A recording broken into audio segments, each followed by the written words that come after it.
Hello everyone, मैं हूं आपका फ्रेंड एडवोकेट गीतेश चंद्रा और आज मैं आपके लिए एक बहुत ही खास टॉपिक पे वीडियो लेकर के आया हूं। तो मेरी वीडियो पे आप लगातार बने रहेंगे तो बहुत कुछ समझ पाएंगे, जान पाएंगे। दोस्तों, आप सभी जानते हैं कि बाबा रामदेव जो है अभी कोर्ट के चक्कर लगा रहे हैं। उनके ऊपर मुकदमा दर्ज हो गया है। तो उनके ऊपर मुकदमा किसने दर्ज किया है, किस लॉ के तहत किया है, किस कानून के तहत किया है, वो सभी बातें मैं आपको बताऊंगा। और दोस्तों, ये आपके जीवन से भी जुड़ा हुआ है, इसलिए इस कानून को जिसके बारे में मैं आपको बताऊंगा उसे आप बहुत ध्यान से देखें और समझने की कोशिश करें। दोस्तों, कई लोग ये कह रहे हैं कि बाबा रामदेव को जो है गलत तरीके से फंसाया गया है या उन्हें टॉर्चर किया जा रहा है। तो दोस्तों, ये जो कानून है उस कानून के अनुसार ही उनके ऊपर मुकदमा दर्ज हुआ है। दोस्तों, भारत में एक कानून है आपत्तिजनक विज्ञापन अधिनियम 1954। यानी कि ये जो कानून है वो कुछ बीमारियां, जिसमें सरकार ने एक लिस्ट बनाया हुआ है, उस लिस्ट में जितनी भी बीमारी दी हुई है उसमें यानी कि 54 किस्म की बीमारियों का जिक्र किया हुआ है कि इस तरह की बीमारियों से जुड़ी हुई अगर कोई भी दवा कंपनी बनाती है तो उसका आप प्रचार प्रसार नहीं कर सकते हैं। तो दोस्तों, ये वीडियो बहुत खास है और ये बात समझने की है कि कई लोग इसे जो है वो ये कह रहे हैं कि रामदेव बाबा के ऊपर जो है उन्हें प्रताड़ित करने के लिए, उन्हें दबाने के लिए या फिर किसी गलत इंटेंशन से उनके ऊपर मुकदमा दर्ज किया गया है। तो दोस्तों, कानून जो बना हुआ है उसी कानून के आधार पे उनके ऊपर मुकदमा दर्ज है। अब ये जो लॉ है यानी कि आपत्तिजनक विज्ञापन अधिनियम 1954 जो है, इसमें जो 54 किस्म की बीमारियां हैं उसमें से मैं कुछ बीमारियों के नाम आपको बता रहा हूं एग्जाम्पल के तौर पे, जैसे कि कैंसर, शुगर, पथरी, डिप्रेशन या और भी बहुत सारे उसमें बीमारियां हैं जिनको लेकर के आप जो है अगर कोई दवा बना रहे हैं, कोई दवा कंपनी किसी तरह की मेडिसिन बना रही है तो उसका प्रचार प्रसार आप नहीं कर सकते हैं। दोस्तों, इसी बात को लेकर के इंडियन मेडिकल एसोसिएशन ने बाबा रामदेव के ऊपर सुप्रीम कोर्ट में मुकदमा दर्ज किया है। अब सुप्रीम कोर्ट ने बाबा रामदेव से क्या कहा? सुप्रीम कोर्ट ने बाबा रामदेव को कहा है कि आप जो भी दवा बना रहे हैं, आपकी दवा बहुत अच्छी होगी, लेकिन आप अपनी दवा की बड़ाई करें, अपनी दवा के बारे में अच्छा बताएं, लेकिन किसी को नीचा नहीं दिखाएं। दोस्तों, ये बात इसलिए सुप्रीम कोर्ट ने कहा है क्योंकि बाबा रामदेव ने एडवर्टाइजमेंट जो है अपने प्रचार प्रसार के माध्यम से कई जगहों पर अपनी मेडिसिन्स को 100% सही बताया है। दोस्तों, कोई भी दवा कभी भी 100% जो है वो फ़ायदेमंद नहीं होती है। यानी कि आपने देखा होगा कि कई सारी मेडिसिन्स जो हैं एक व्यक्ति खाता है तो उसे फ़ायदा हो जाता है और वही दवा को अगर कोई दूसरा व्यक्ति खाता है तो उसे कई सारी परेशानियां हो सकती हैं। कई बार जब आप हॉस्पिटल जाते होंगे तो कई बार डॉक्टर्स भी आपसे पूछते हैं कि आपको किसी दवा से एलर्जी है तो आप पहले बता दें तो हम उस ग्रुप की दवा आपको नहीं लिखेंगे।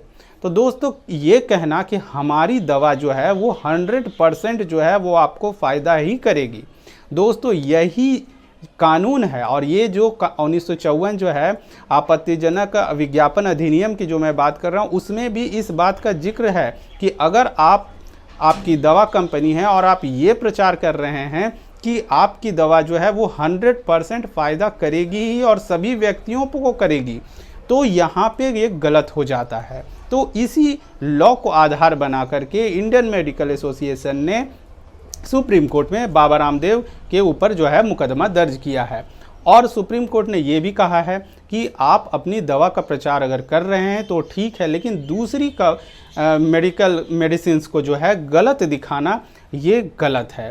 भारत में एलोपैथ दवा हैं, आयुर्वेद हैं, हेम्योपैथ हैं, तीनों दवाएं चल रही हैं और तीनों को लोग जो है वो यूज़ कर रहे हैं, उनसे फ़ायदे ले रहे हैं। लेकिन ये बताना कि ये मेडिसिन सबसे अच्छी है और इसका इतना ज़्यादा प्रचार करना, उन्होंने बहुत अधिक प्रचार किया और हर प्रचार में उन्होंने गारंटी ली है कि हमारी दवा से बीमारी ठीक होगी ही होगी, या फिर उन्होंने डायरेक्ट ऐसा कहा है या फिर उन्होंने ऐसी बात कही है जिससे सभी व्यक्तियों को लगे कि सिर्फ उनकी दवा ही जो है वो सही है, बाकी दवा जो है वो सही नहीं है, बाकी दवा को खाने से कई सारे प्रॉब्लम्स हो सकते हैं।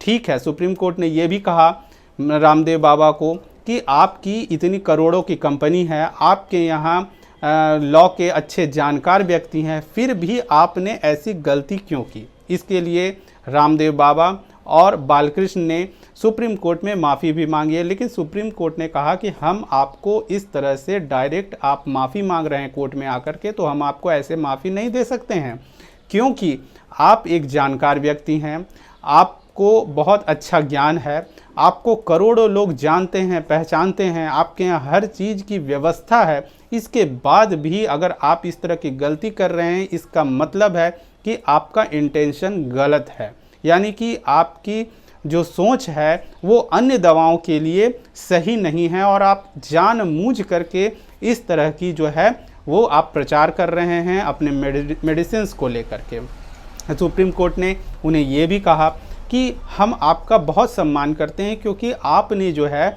बहुत अच्छे काम किए हैं, बहुत जो है वो भारत के लिए बहुत बड़े बड़े आपने काम किए हैं, आपको लोग जो है भारत में बहुत रिस्पेक्ट करते हैं, लेकिन इसका मतलब ये नहीं है कि आप जो है सिर्फ अपने प्रोडक्ट्स को सही बताएं और अन्य को गलत बताने लगें।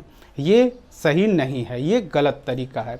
साथ ही साथ सुप्रीम कोर्ट ने उन्हें ये भी कहा कि आपके यहाँ जब लॉ के जानकार व्यक्ति थे तो क्या आपको इस बात की जानकारी नहीं कराई गई कि आप जिस तरह के विज्ञापन को कर रहे हैं वो कानून के विरुद्ध है। आप जिन बीमारियों की गारंटी ले रहे हैं, चूँकि सरकार ने लॉ के में इसमें लिस्ट बना हुआ है, आपके जो डिपार्टमेंट हैं, आपके लॉ डिपार्टमेंट जो हैं, उन सभी को उन्होंने आपको इस बारे में क्यों नहीं बताया कि इस तरह का ऐड करना सही नहीं है।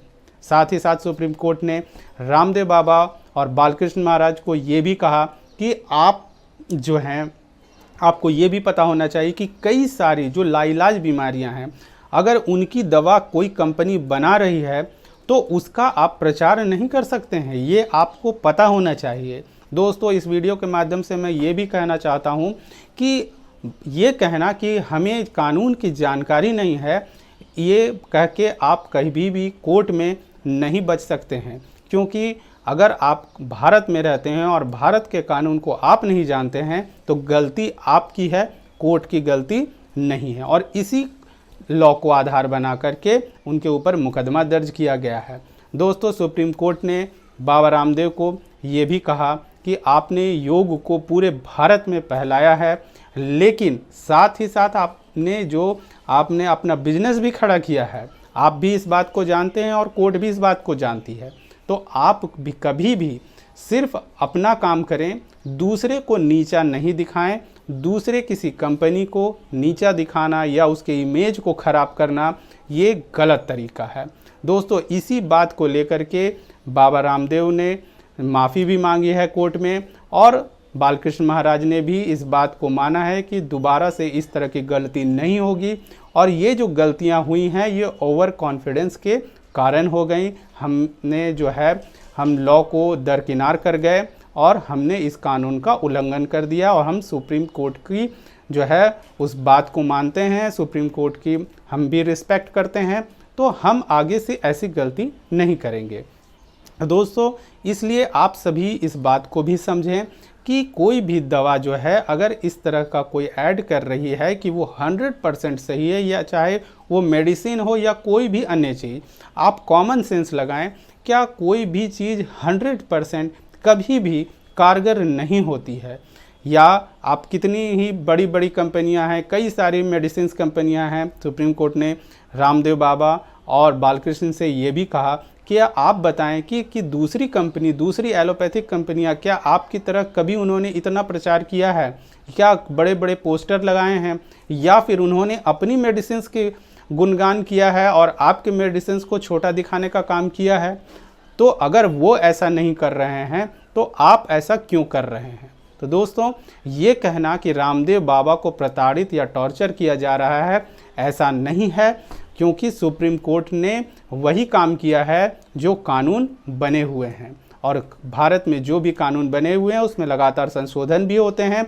अगर इसमें संशोधन हो जाता है तो अच्छा है, लेकिन जब तक संशोधन नहीं हुआ है तो कानून को आपको मानना पड़ेगा। भारत में आप रहते हैं तो आपको कानून जानना पड़ेगा, मानना पड़ेगा। आप ये कह के नहीं बच पाएंगे कि हमें इस बात की जानकारी नहीं थी। जब बाबा रामदेव जैसे बड़ी बड़ी हस्तियां कोर्ट के चक्कर लगाती हैं तो आम आदमी की क्या स्थिति होती होगी ये आप समझें। इसलिए कानून से डरे नहीं, भागे नहीं, कानून को समझने का प्रयास करें।